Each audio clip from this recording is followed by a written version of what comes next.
Hey everyone, I'm Kristine Wilson for City Lights on Novus TV, and today we are here at the Museum of Anthropology in Vancouver for the Canadian premiere of Invisible.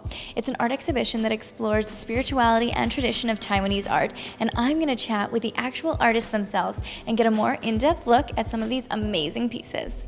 This exhibition called Invisible, the Spiritual World of Taiwan through Contemporary Art is part of the Spotlight Taiwan project we started last year here at MOA.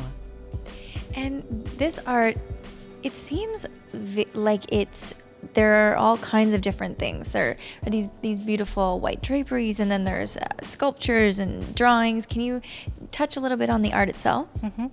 Well, I wanted to actually show the diversity of Taiwanese arts and culture, so I was quite carefully selecting the kind of artists who comes from different backgrounds, for example. So we have artists, three artists who have an indigenous heritage, and three artists of Chinese heritage. And then they bring in different kind of traditional techniques into their work. So the work you see here is based on a traditional Chinese paper cutting, but she, as you can see, transformed the technique into the contemporary piece. So to tell me about your art, just in general, because it's so fascinatingly beautiful. This piece is called the Water Fairies Reproduction Project, and the main idea of this piece is to explore the theme of water, especially the relationship between water and all living things, as well as femininity and motherhood.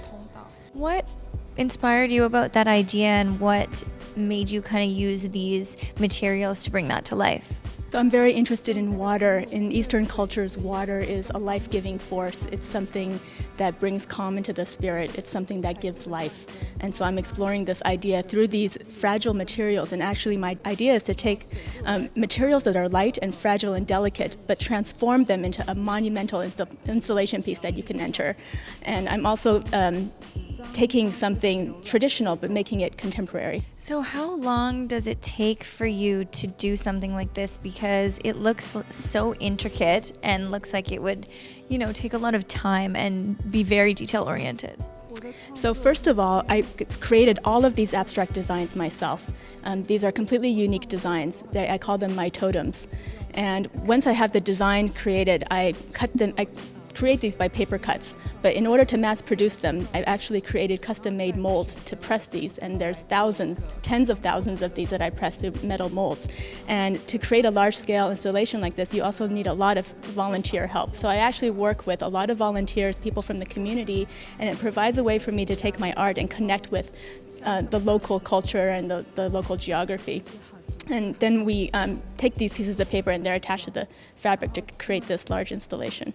Okay, so all of these pieces look so intricate. Can you just touch a little bit about how these are made, just in general? Everything you see here is created through traditional methods of production, especially for the creation of puppets. So the tradition of puppet making in Taiwan is called Bu Dai Shi.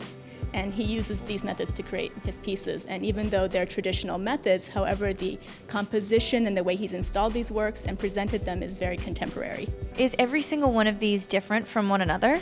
So every single one is unique and different and drawn from at least 4 different storylines, popular stories that are performed in the puppet theater.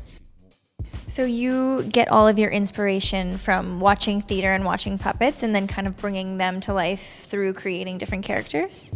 Yes, actually my earliest interest in these materials was through the theater and being able to put my hand in these puppets and bring them to life and animate them with voices and sound and stories, and that's actually that's where my love for these objects comes from.